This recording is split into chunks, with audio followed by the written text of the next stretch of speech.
Good evening, everybody, and thank you very much for following the work of the Center for International Relations and Sustainable Development, the Southeast Europe's leading foreign policy think tank. Thank you for joining us once again for the Corona Dialogues, the new online fireside chat series that we do with most interesting interlocutors from around the world, trying to bring closer to the Southeast European public the complexities of today's world shaken by the COVID-19 crisis.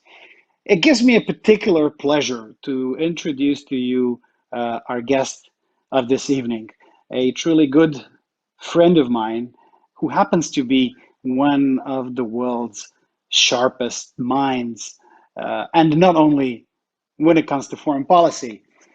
Ian Bremmer is the president and founder of the Eurasia Group, the world's #1 political risk and research firm, as well as that of GZERO Media, a company dedicated to provide a most intelligent and engaging coverage of international affairs. He's a prolific writer. He authored 10 books so far, most of which ended up as international bestsellers, including the last one, the Us versus Them, the failure of globalism, which made it to the New York Times bestseller list. Just like one of the previous ones, The Superpower, that we at the Center for International Relations and Sustainable Development had the privilege to translate into the Serbian language. Ian Bremmer was the guest of the center already twice physically in Belgrade. This is the third time we are wishing him a welcome to Belgrade, this time virtual. Welcome. Good evening, Ian. How are you doing, my friend?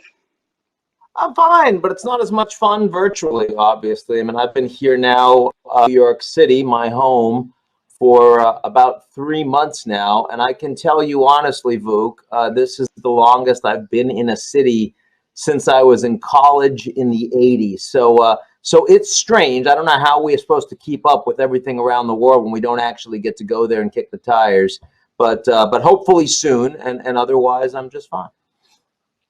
But don't you think that perhaps paradoxically, now you are following as many, perhaps more things that are going on in the world, and you're certainly more ubiquitous than you were in the past. Like you are being watched now, perhaps more intensively than when you were actually physically traveling and giving lectures like the ones in Belgrade.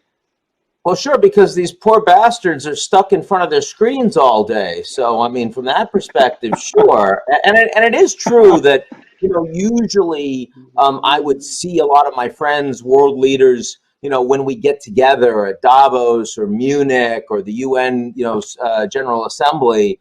And now, I mean, because they're all locked down as well, I'm talking to a lot of cabinet ministers all over the world, like with much more regularity. So that's certainly true, and it's welcome. It's very interesting, but it's still, as you know, it's not close to spending a couple of weeks on the ground in China, in Russia, in the Middle East, all these places. And, you get so much more, not only from the context, but also just, I mean, the individual meetings are so much more transactional. They're so much more about the business, as opposed to the serendipitousness of just spending time in someone's proximity.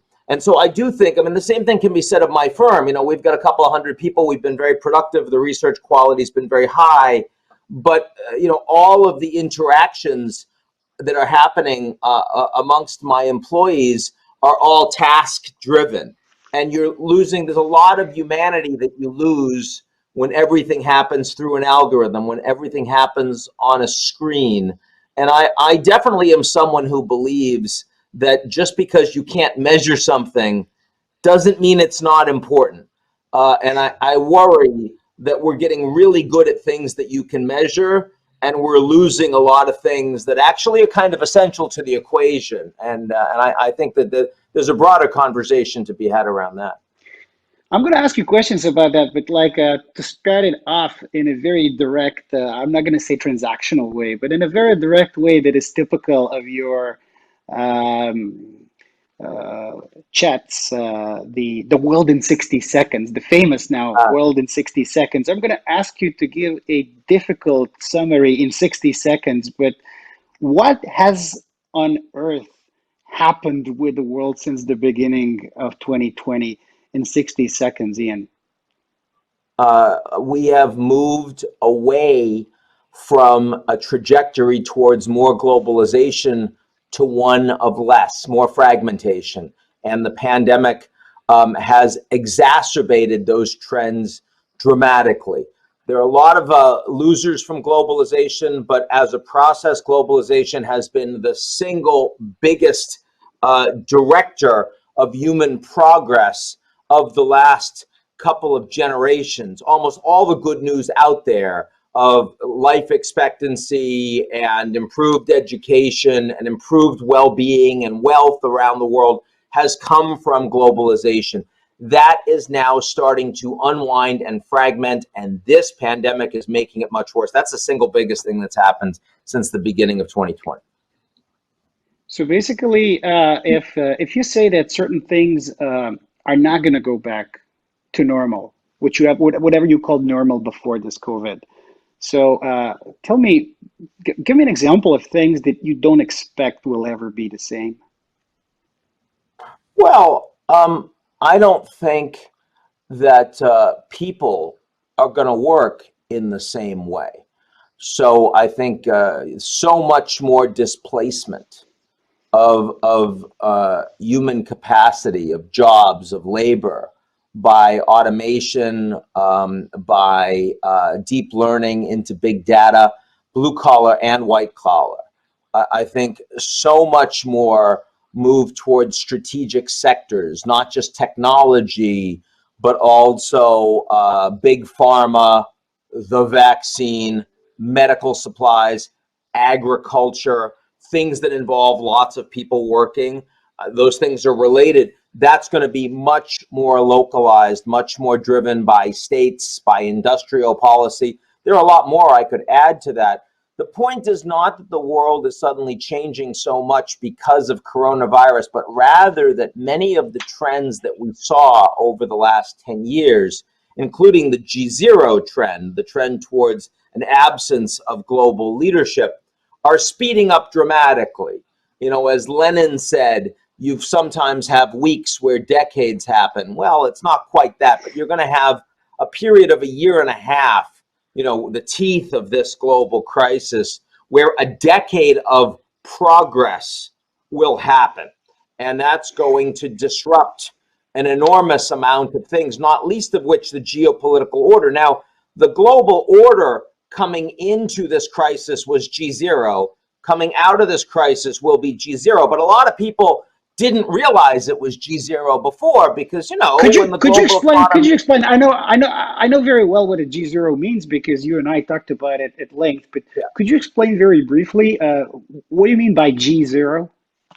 it's a world where the United States no longer wants to be the global policeman or the architect of global trade or the cheerleader of global values, and no other state or constellation of states are able or willing to play that role. So it's not a G7, it's not a G20, it's a G0. Now, that's been coming for a long time. I wrote first about the coming G0 world in 2011, so almost 10 years ago. But when the economy's doing well and when everything seems comparatively stable, you don't pay that much attention. It's like if you're standing on a dock and it's, you know, underneath the pilings are really eroded, but the water's really calm. You don't look down and go, oh my God, I could go into the water. But suddenly when it starts swaying around, there's a big storm. You look down and you say, shit, this thing's going to fall into the water. Well, that's what's happening right now.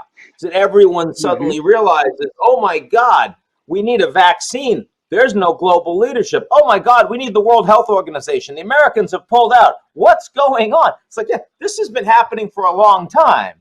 This didn't just suddenly happen in 2020 with the appearance of the coronavirus, but suddenly it matters a lot more to all of us. We're But looking for leadership. We but need tell leadership. me, why did this all become so dramatic? All of a sudden, the world stops. You and I haven't seen it in our lifetime. Okay, there's a nasty virus. It starts spreading all over the world. It starts killing people. We at that time didn't really know how many will die and what are the mortality rates, and we didn't really understand it. But was it really the nastiest thing that happened in our lifetime to the extent that all of a sudden the whole world stops? Was this an Yeah. overreaction? And if it was a overreaction, like whose fault is this? Um, there have been very bad reactions. So it's two things. This is, objectively speaking, this is the worst crisis of our lifetimes. It is even if you had good global leadership, this is a much bigger deal than 2008. I mean, you'd have to go back to the Cuban Missile Crisis to find a crisis that was larger. And of course, the Cuban Missile Crisis was digital. It was either going to be existential risk or we keep going like we had been. You're affecting every country in the world on the health side, and you're affecting every human being's behavior, and you're also shutting down the entire economy for a period of time, both supply and demand side. And the restart does not happen with a switch. The restart is not just about government behavior, but it's also about corporate behavior, human behavior, and the eventual existence of a vaccine. So, yeah, I think that even if governments were responding well and collaboratively, this would have been the worst crisis of our lifetimes. But on top of that, it's happening against the backdrop of a G0 world. So not only are countries not collaborating, not only are countries looking after themselves, but they're actively fighting other countries. I mean, the Americans are actively fighting the Chinese right now, and vice versa, actively blaming China for this crisis, and planning on making that the most important piece of Trump's reelection campaign. And the Chinese, of course, are giving back as good as they get. Ditto China, Australia right now. The Americans are threatening to pull out of the World Health Organization during a pandemic. Literally, no other country in the world supports that. Literally none, right? So, I mean, you can point to an awful lot of things that it's not just about countries not working together, but it's actively about, in the context of this crisis, countries making politics on the back of it. And domestically as well, my own country, after 9/11, Bush's approval rating was 92%. After the coronavirus, Trump's top ratings were 46, half as much. Massive fight between blue states and red states in the response. By the way, same thing happening in Brazil today. Same thing happening in a lot of countries around the world. Massive But you, blame going on. And but so like, true there's one thing when you political say, discernment. sorry, but when you True say like political discernment. you say very significant thing that the United States, the most powerful country in the world, and its president, the top person in the U.S. hierarchy, is currently making and will continue to do so, only accelerating, making this Chinese fault, blaming Chinese, Yeah. and hardening the position of the United States. Now, this really does sound terribly consequential. Uh, are we sliding into a Cold War of our lifetime? And is the American presidential election going to change anything in this regard, depending on who wins? We might be sliding into a Cold War. I mean, I wouldn't make that prediction yet, but we are heading in that direction. We certainly have a technology Cold War. I thought that was the Mhm. case before coronavirus, and it's certainly exacerbated by the last few months. Um, I think that Trump has not decided how hard he wants to go against the Chinese, in part because if he rips up the phase one trade deal, that means tariffs that are going to hurt Americans no matter what Trump says. Trump says, I could stop trading with China, we could save $500 billion. But Trump knows that's a throwaway line. He knows the cost that will have on American workers for the goods that they buy at a time when you really don't want to hurt them any more than they already have been. So, Trump right now is still at 42% approval rating, which is pretty good for him. But we're going to have well over 100,000 dead in this country. We're going to have a third quarter that's not showing significant economic growth. The Fed chairman, Jay Powell, who I think has done a very good job through this crisis, has been very clear that this is not an upbeat trajectory before we get to elections. Secretary Mnuchin has been a little bit more enthusiastic and optimistic, but I think that's because he feels he needs to, not because he really believes it. Now, if those things happen, and I think they will, Trump's approval rating is not going to be in the 40s come September, October. It's going to be in the 30s or the 20s.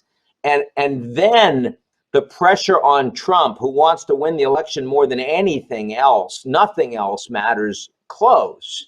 His willingness to go all in against the Chinese is pretty high. So you asked me whether or not the election matters. I'm telling you that a lot of this is going to happen before the election.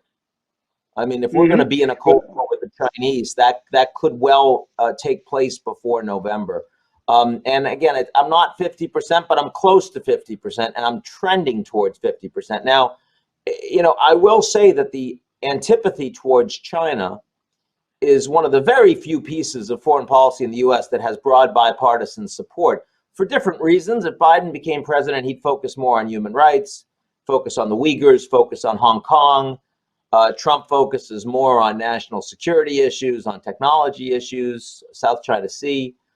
They both would focus on the economics. Trump is much more erratic, much more volatile. Biden would be less so.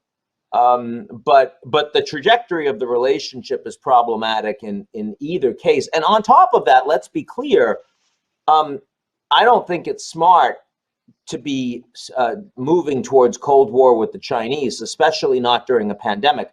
But I do blame China for the original sin of this pandemic. I do blame Xi Jinping for covering up the human-to-human transmission of coronavirus for a month and for lying to the World Health Organization and allowing 5 million Chinese to leave Wuhan during that period of time and almost 500,000 to leave the country from Wuhan.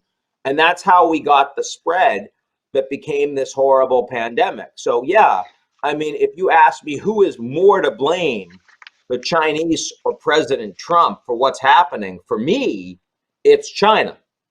But that doesn't mean that Trump doesn't have accountability and responsibility. Of course he does. He just refuses to take any.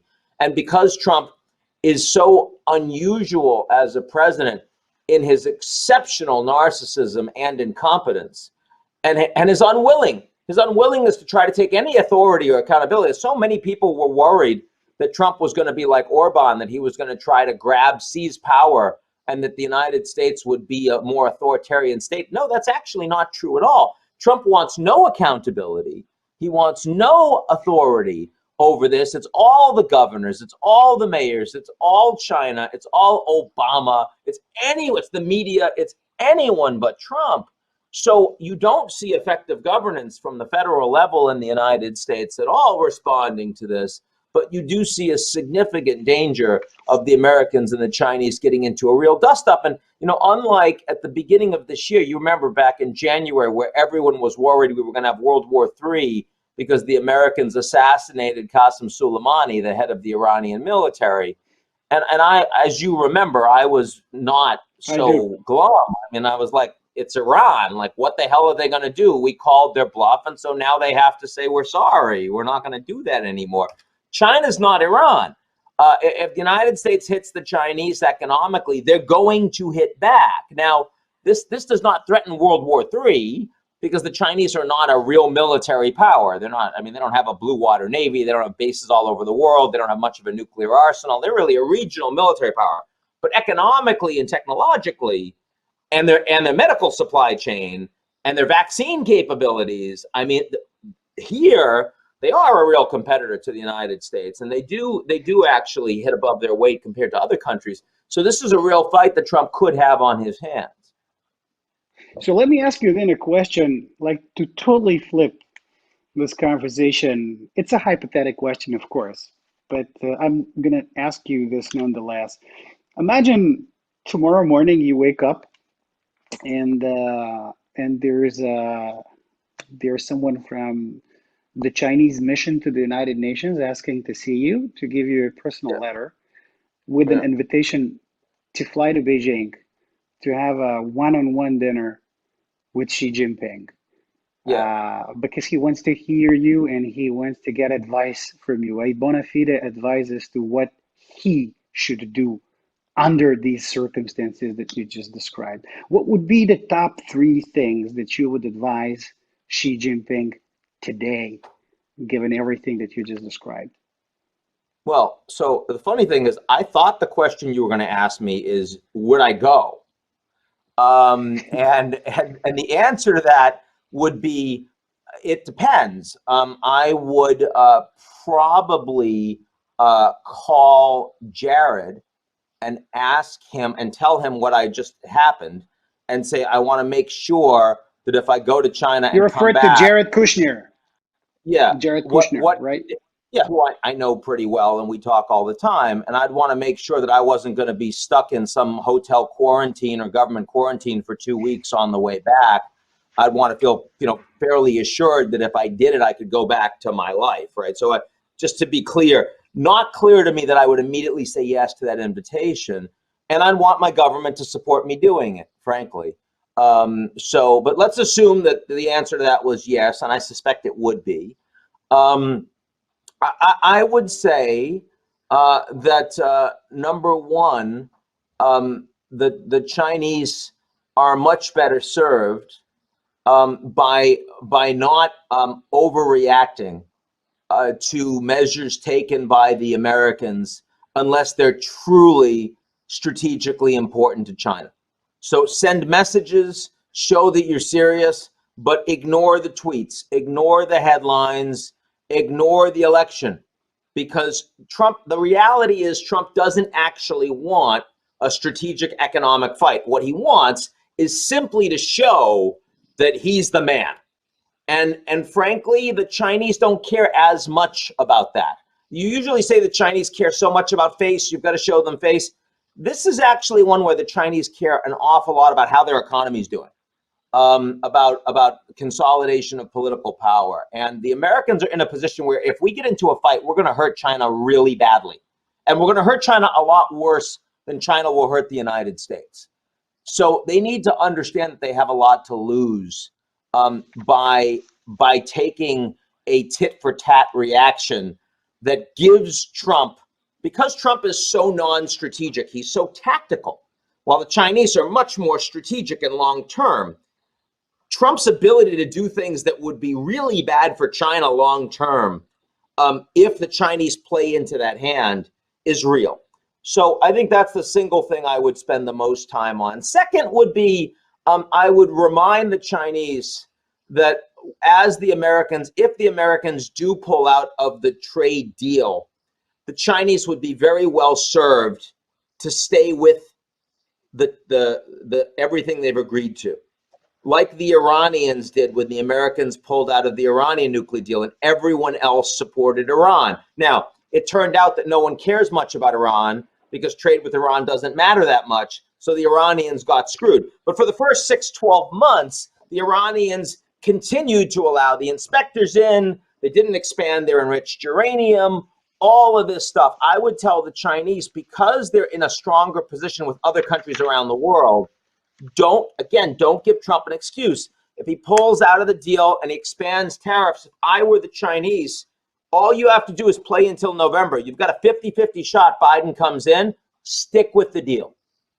Don't give Trump an excuse. And then the third thing you said three, those two are probably the most important.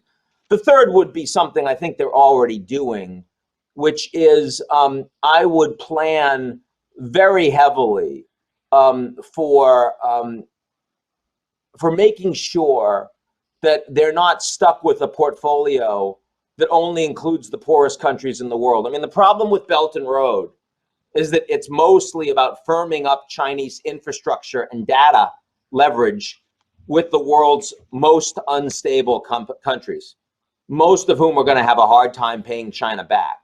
And if they get into a big fight with the Americans in the near term, the danger is they lose the Japanese, they lose the South Koreans, they lose the Germans, the French, the UK, they lose the Australians, New Zealand.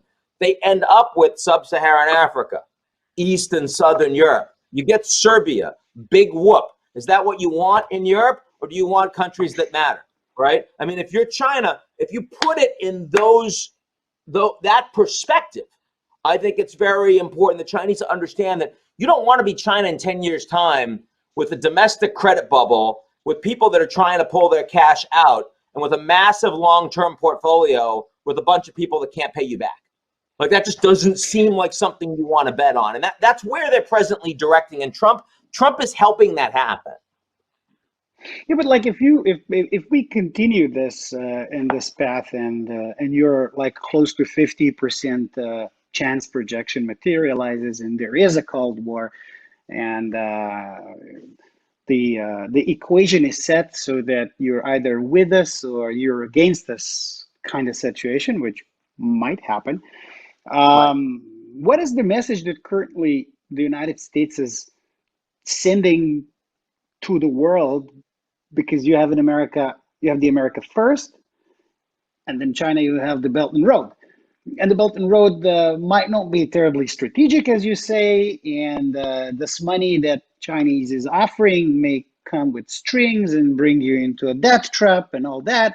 And perhaps it's not well planned and it's not environmentally sound and so on and so forth, but it is something. So Yeah.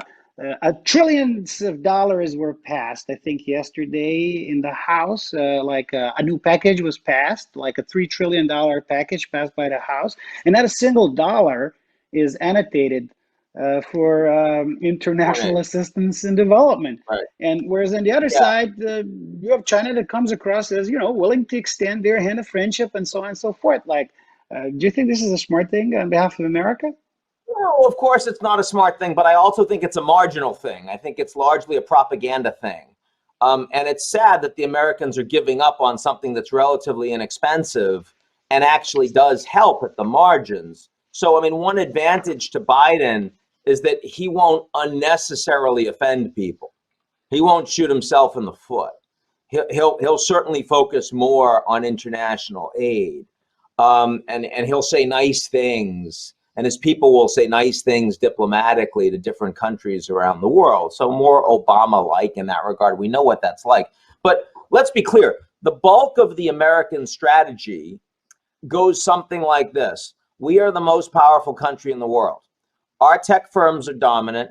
We are energy and food exporters. We have the global reserve currency. And if you cross us, it is going to actually hurt you. So you, our allies, really need to do a lot more with the United States. And by the way, we're going to press that unilateralism hard. Now, my advice to Xi Jinping is, as long as Trump is president, you can actually get some of the American allies to hedge more and not go with us or against us until it really costs them a lot, because they really don't trust Trump. But ultimately, even if Trump gets into a Cold War and he says, I'm going to destroy folks that are working with Huawei, the Europeans are going to line up, the wealthy Europeans are going to line up with the United States because they won't have a choice. And the Japanese, again, I mean, I think that this is the problem, that even with a really incompetent president, he still runs the United States, and people aren't stupid. So, I mean, when he goes to Mexico and he says, I'm going to tariff you until your head spins unless you close the border, that's not a nice message. It's a stupid message. It's certainly it's going to cause recrimination. And, you would think with your partners that you're going to be with for a long time, you should want them to like you, because, who knows when it will be important for them to like you. But in the near term, when you tell the Mexicans to jump, they say, yes, sir. yes, sure, I'm going to jump.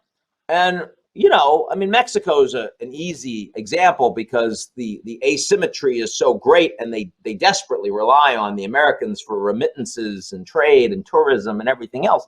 But I mean, the reality is, you know, if you're Germany and you're forced to make a decision between the US and China, you know who that decision will be. And that is, again, you know, it's rule of law. It's a free market. The fact that China's run by Xi Jinping and they've doubled down on state capitalism, and they have lied about the virus, and they are responsible for the initial outbreak, and they've sent some humanitarian aid, some of which, as you know, Vuk, has proved not to work and had to be sent back, but some of which has worked, and it's better than nothing, and countries have benefited from it. Not just aid, but also medical employees and specialists and the rest. And you know, again, I'm glad that China's doing that. Better that than nothing.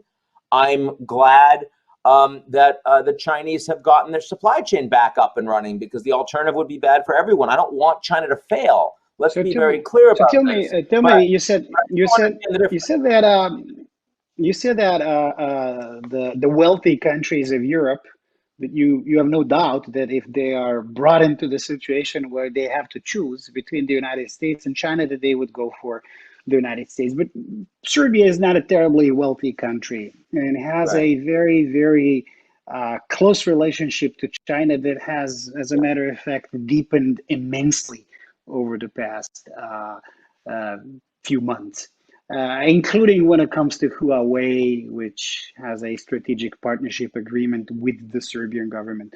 So, if it comes to this nasty situation where Huawei is the watershed, you're either with us or you are against us. And if a country like Serbia chooses to stick to Huawei, what happens to that country? You know, again, I get it. It's a problem, and it's not just Serbia. It's a bunch of poorer countries, right? I mean, frankly, it could even be Italy, which joined Belt and Road, the first of the G7 to do so. And of course, they've got massive debt problems right now, which are only going to be somewhat assuaged if this German-French deal actually sticks and comes through. It'll be Greece. It'll be the Balkans more broadly.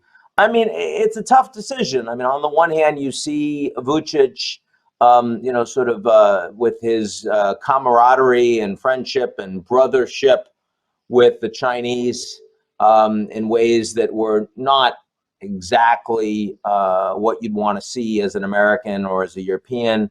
But then you have him, you know, more recently reaffirming the Serbian undivided focus towards EU integration, and you're not leaving that.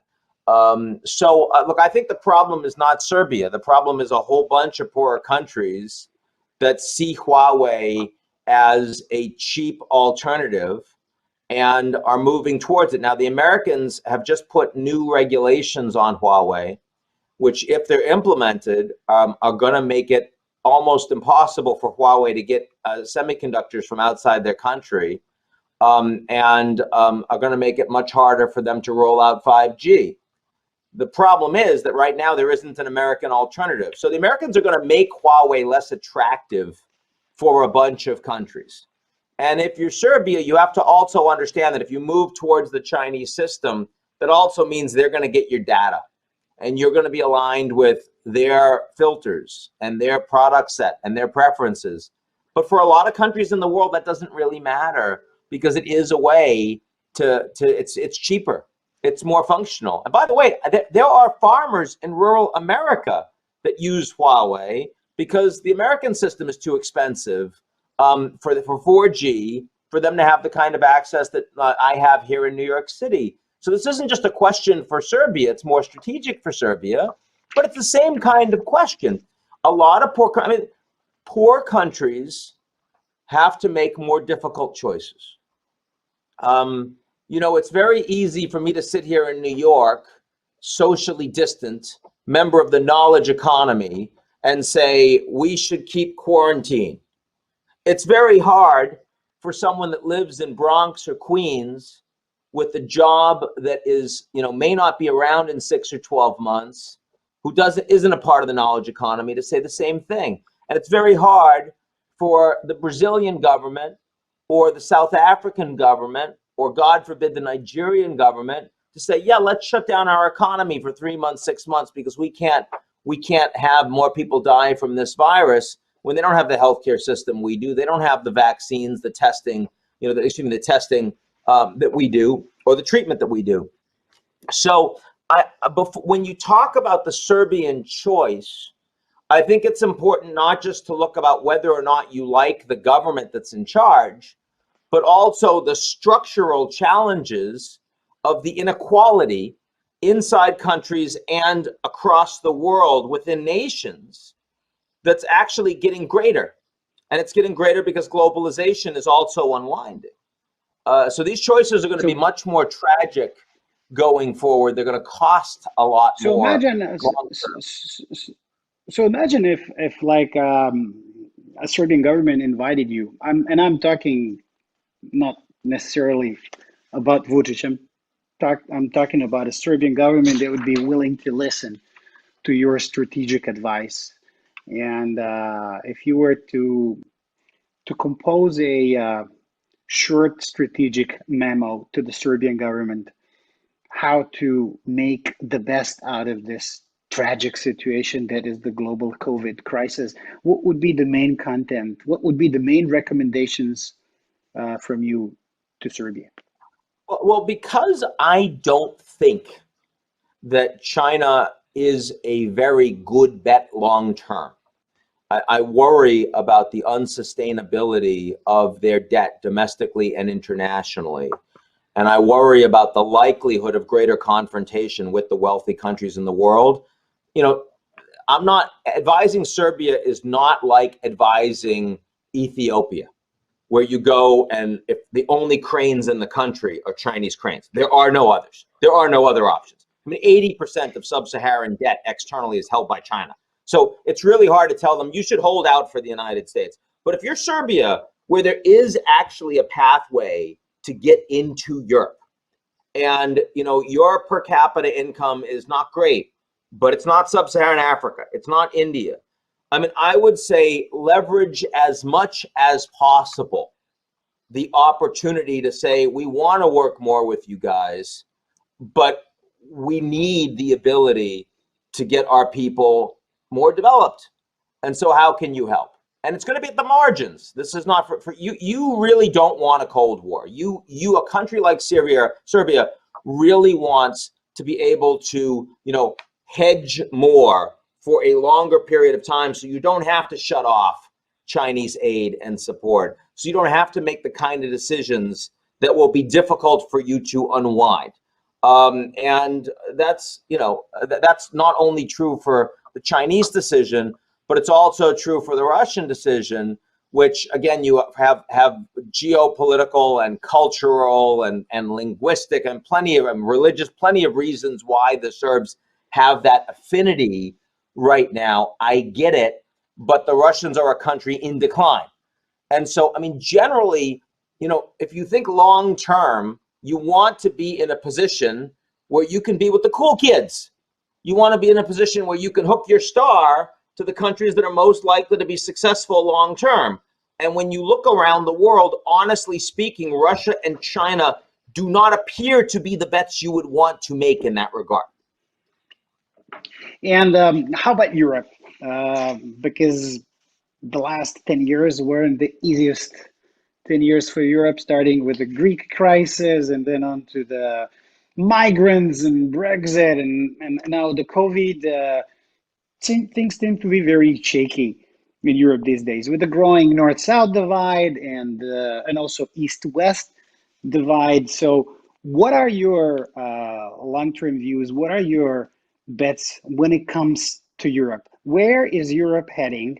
How about future role of Europe and weight of Europe in this GZERO, increasingly precarious world? What do you say to that?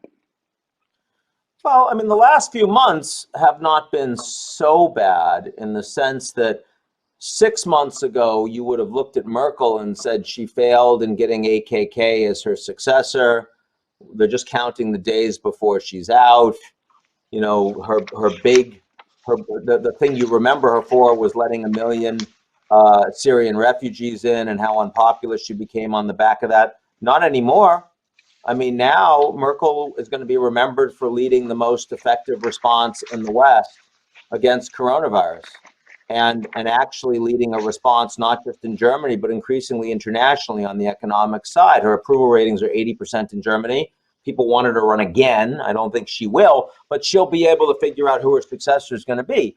Macron has, you know, popped a little bit in support. He's weaker now. He's lost 7 of his party mates in Parliament, and so he no longer has an absolute majority. But you wouldn't say that the Front National is doing better in France right now.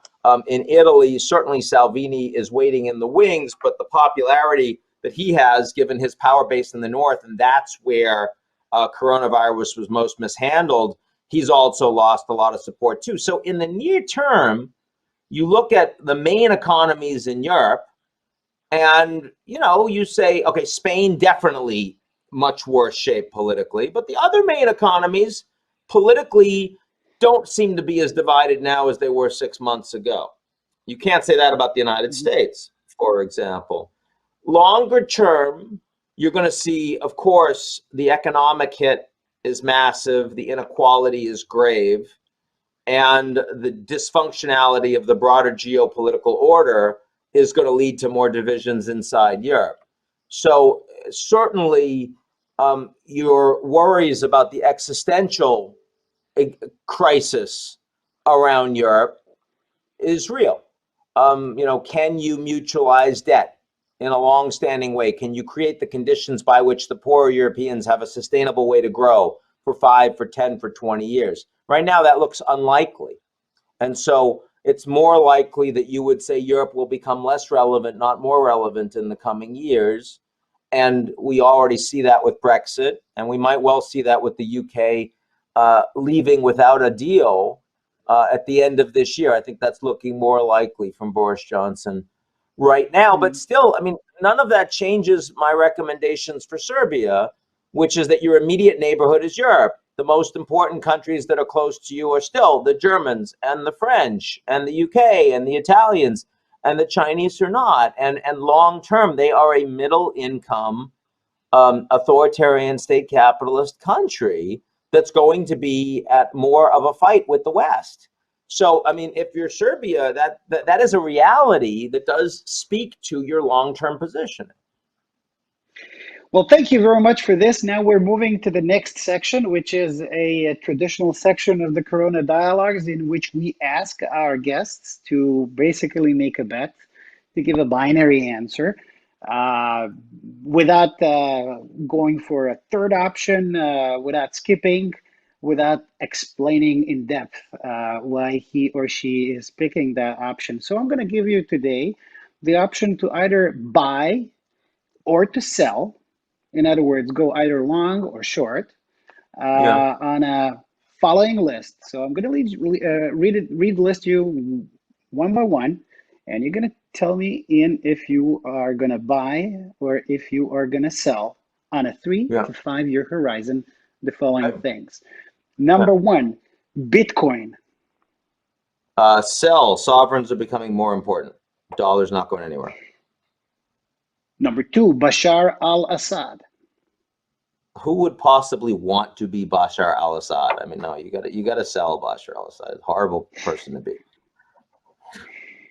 Number three, the United Kingdom. I guess I would say 3 to 5 years. They've been through the worst of it as of this year. So I'd say by 3 to 5 years. It's tight. Number four, Nord Stream. 3 to 5 years, I'm going to say sell, just because I think energy price is going to be so low in that environment. Number five, global middle class. Sell. More erosion of the global middle class sped up by technological disruption. Nation state. Buy more tribalism, more populism, more anti-establishment sentiment. Taiwan. Huh.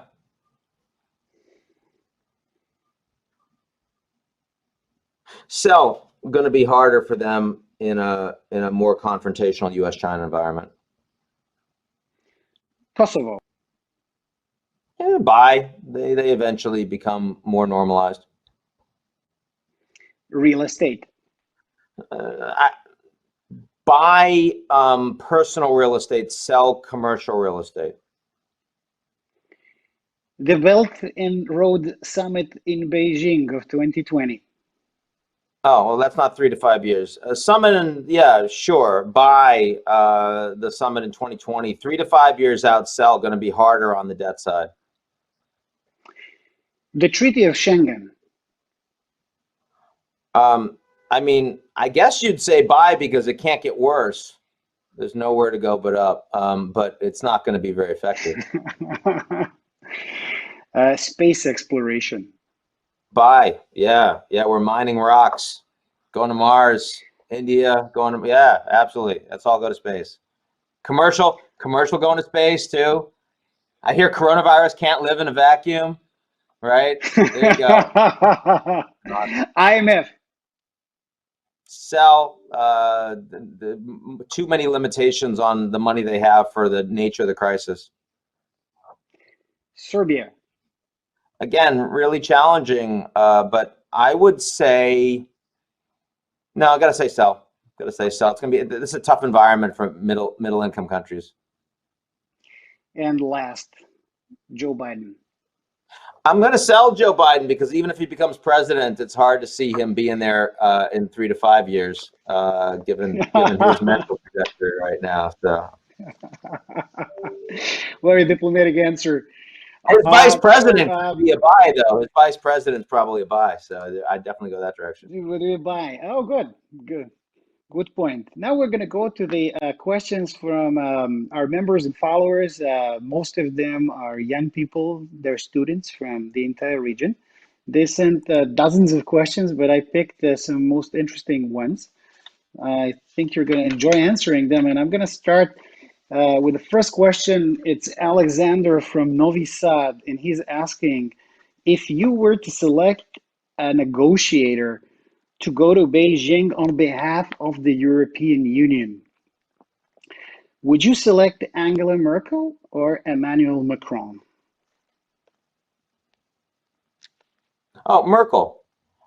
Because I just think that she sees the longer term, more strategic picture. I think that Macron is he has too many domestic constraints, and it's too much about himself. Second question is from Anna. She's from Sarajevo, Bosnia and Herzegovina, and her question is, what is your biggest worry about the next 10 years?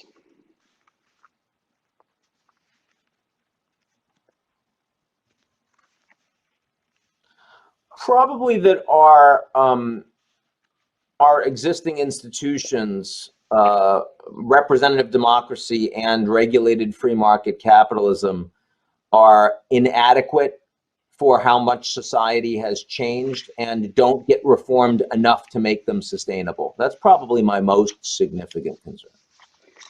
You mean just in the United States or globally? No, globally. Okay, so third question, Igor from Belgrade is asking, what is the single most consequential mistake of U.S. foreign policy in the 21st century? Probably the belief that China would necessarily reform to look more like the West as it got wealthier.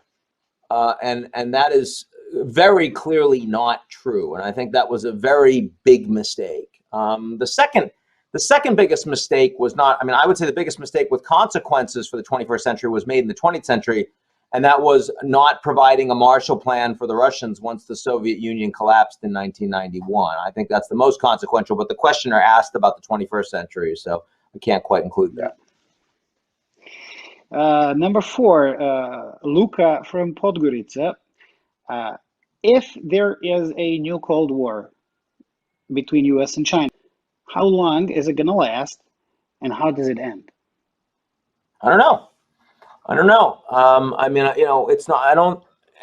First of all, it could end militarily, not because I think World War III is likely, but rather because China is most dangerously and most competitively a technology superpower, and advances in technologies in the next 10 to 20 years could include some true game-changing events, like with artificial general intelligence, with quantum computing, things that, if you were on the losing side of that equation, could really change the nature of your power globally and even domestically, and therefore could precipitate a logic of preemption against the other side.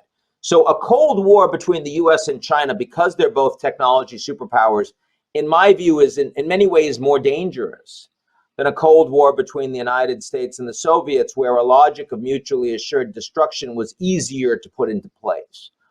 Um, Leaving that aside, the most likely way a Cold War with the Chinese would end would be the Chinese system implodes, because they won't have the ability to drive the kind of efficiency that they need to drive, given how overextended they are for credit and how stuck they are with a bunch of the most challenging assets to hold long term. Again, a Cold War means not only does China no longer have access to the U.S. market, U.S. educational system, and U.S. investments, but also means they won't have access to the Japanese, to the wealthy Europeans and the rest.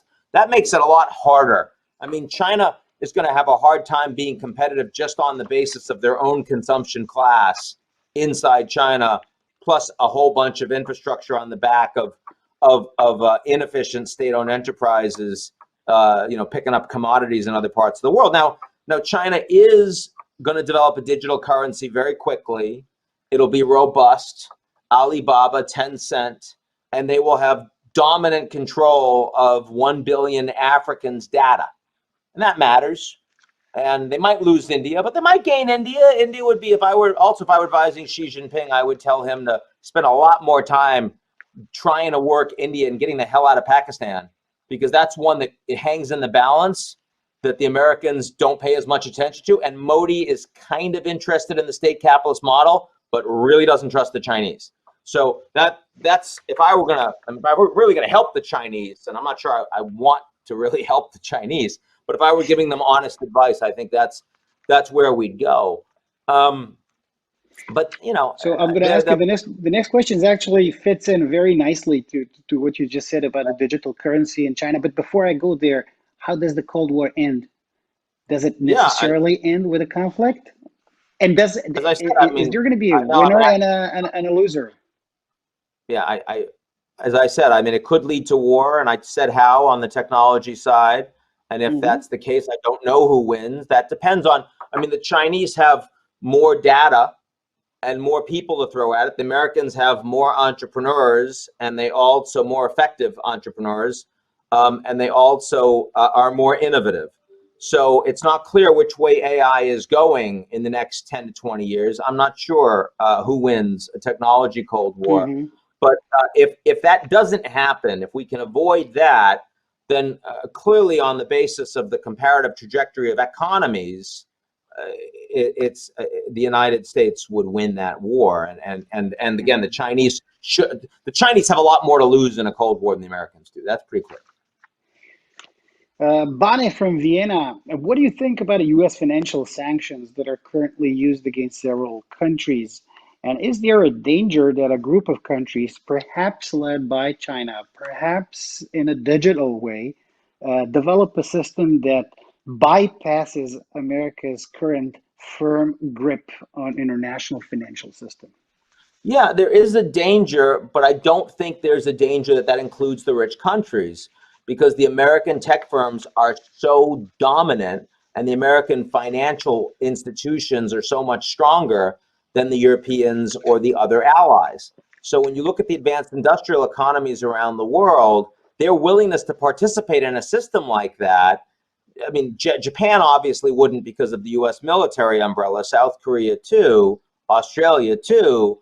Then you look at the West Europeans, really hard to make that argument given the choices that would be implied. So it's a tougher look. It's an easier argument on Iran. The United States pulls out of the Iranian deal. Everyone goes with the Americans because no one cares about Iran. With China, it's a different story. But I still think that the likelihood would be the only countries that go with the Chinese in that environment are the weak and the poor. And there's a lot of them, but I don't think that's a good bet for China. That's the problem. And that's why if you're China, at least getting the Indians right would be significant. Nenad from San Francisco. If you had to place in an envelope today your top geopolitical risks forecast for 2021, what would you have as the top 3? No, can't give them that because we unveil those in 2021, and that's important for the firm. But obviously, this precipitating Cold War, which I think is close to a coin flip between the Americans and the Chinese, would be very high on any list. The question from Amir, he's from Ljubljana. He says, I am a national of an EU member state. Is there a reason for me to be worried because of the fact that I'm Muslim? I mean, it's not a happy situation. I mean, Muslims in Europe are generally not treated as equal citizens. There's a lot of discrimination. There is, it's frequently harder to accomplish what you want to in informal networks and the rest that are so critical to advancing yourself in society, given that discrimination.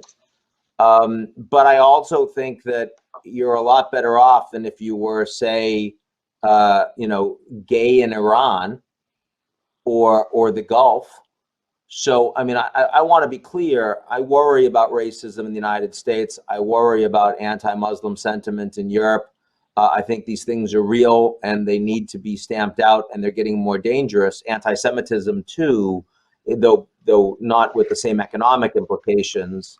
But I do want to be clear that I think that your ability to have a successful life as a discriminated against minority in the United States or Europe remains vastly greater than as a discriminated against minority in most other parts of the world today.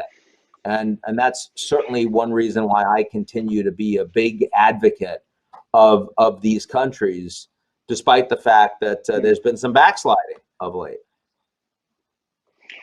The question, Ivo, he's from Zagreb. He asks, who is today the person with the biggest sway in the world when it comes to the Middle East? When it comes to the Middle East, I'm not sure there is one person. I mean, certainly in different aspects, Putin and Trump and Xi Jinping all play a role. Xi is much weaker than Putin and Trump because they're so commercial, the Chinese, and they play every side, which limits how much influence they can have in any one country. And Belt and Road has been disappointing to most of the Middle Eastern countries so far. I mean, frankly, you probably focus the people that are most important in the Middle East are people inside the Middle East. It's MBS and MBZ, for example. You might even say MBZ because the Emirates, because MBS listens to MBZ, and he's probably the most strategic. He's not quite Lee Kuan Yew, but he plays some of that role, and he has a lot of money. So even though his country is small, at the margins, he matters more. But I mean, the question, it does show the fact that, historically, you would say the U.S. president would have the greatest role. That's obviously not true today, in part because the Americans don't want it, in part because other countries have played more of a role. But inside the Middle East, there are a lot of countries that want to be leaders. They all hate each other. The Iranians, the Saudis, the Emiratis, right? I mean, Qatar, the breakup in the GCC, the Egyptians, the Turks. Israel is having a more normalized relationship with some of their historic enemies, but it's a tiny place that still is, hardly a leader in the region. So there is no real answer to that question. Okay, and I'm going to ask you now the last question that comes from Anna. She is from Belgrade, and the question goes, I'm reading it to you. I'm 23 and I am graduating this year from the University of Belgrade with a degree in economics. What do you advise me to do?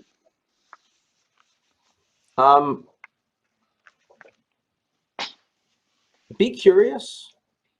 If you're in economics, that means you're in the knowledge economy. That means you want to do something with your ideas. The best way that your ideas can get places is to make sure that you have people that you intellectually respect and engage with, that you don't agree with ideologically. That makes you much more powerful and much more robust as a thinker. It makes you much more respected no matter where you go, and it means that you won't have doors slammed in your face like you would otherwise. So I think that from a substance perspective, that's the best advice I could give you. It certainly opened a lot of doors for me over the years, and I didn't have a lot of contacts when I was 23 either. The other thing you need to do is figure out a way to get in touch with gatekeepers. I mean, who are the people that are critical in the field that you care about to making decisions about the right grad school or the right jobs? And how might you be relevant to those people without asking them for favors? How could you become useful to those people? Because, you know, you got to understand that the number of people that want to get to gatekeepers vastly exceeds the amount of time the gatekeepers have. And you're much more likely to be taken seriously by them if you are seen as valuable to those people. And so you have to think about what I can do as a young person to be smart and relevant and not waste the time of these people, as opposed to just writing and saying, I'm so wonderful and can you help me? Could you give me a job? Like, that doesn't work. Now, if you happen to have parents that are already wealthy and well-connected, then God bless you. You don't have to worry about that, and you can just focus on the substance. But for most of us, like me and Vuk, who, you know, don't have shit from our personal connections, you actually have to spend a lot of time doing that basic networking. And I think one of the things that most young people most need to learn is just how much effort that takes, how long it takes to build a relationship that matters, how it's not transactional. It's not now that you're finally in front of this person, now I can make an ask. No, now that you're in front of this person, now you have the chance to start proving yourself, so that maybe in a year or two, when that person really does like you and think that you're worth something, then maybe you can make an ask. The longer you can wait and the more you can prove yourself before you ask for something, the better the relationship is. And that is it's so important to be strategic in the way you look at the advancement, the development of your career, and not just try to swing for home runs, to use a baseball analogy, your first time at the plate. It just doesn't work that way. Well, this was a fascinating answer. Thank you so much, Ian, and thank you very much for your time. It was a phenomenal conversation. I wish we had more time like we would have in New York, uh, without being so direct and transactional, as you said at the very beginning. I very much hope to be able to see you soon, either in Serbia or in New York or elsewhere in the world. You helped me, and I'm sure others as well, better understand a number of topics that we touched upon tonight. So thank you so much. And one last thing for everyone who doesn't have too much time to follow what is going on in the world, yet wants to be briefed about the most important developments, I wholeheartedly recommend the Signal newsletter of the GZERO media. I do that, I use it, and it's a heartfelt recommendation for everybody. It's done Yeah, by Ian Bremmer, my good gzeromedia.com. friend. It's free. You can check it out. It's a good way to engage. I'm sad. I don't think we're seeing each other at the UNGA this year in September, but you know, hopefully within Sadly 6 or not. 12 months, we start traveling a little bit again. Maybe it feels a little more normal. We'll see. Good to see you, my friend. Thank you very much, Ian. All the best. Bye for Yep. now, Okay. guys. Good, man. Okay. Talk to you soon.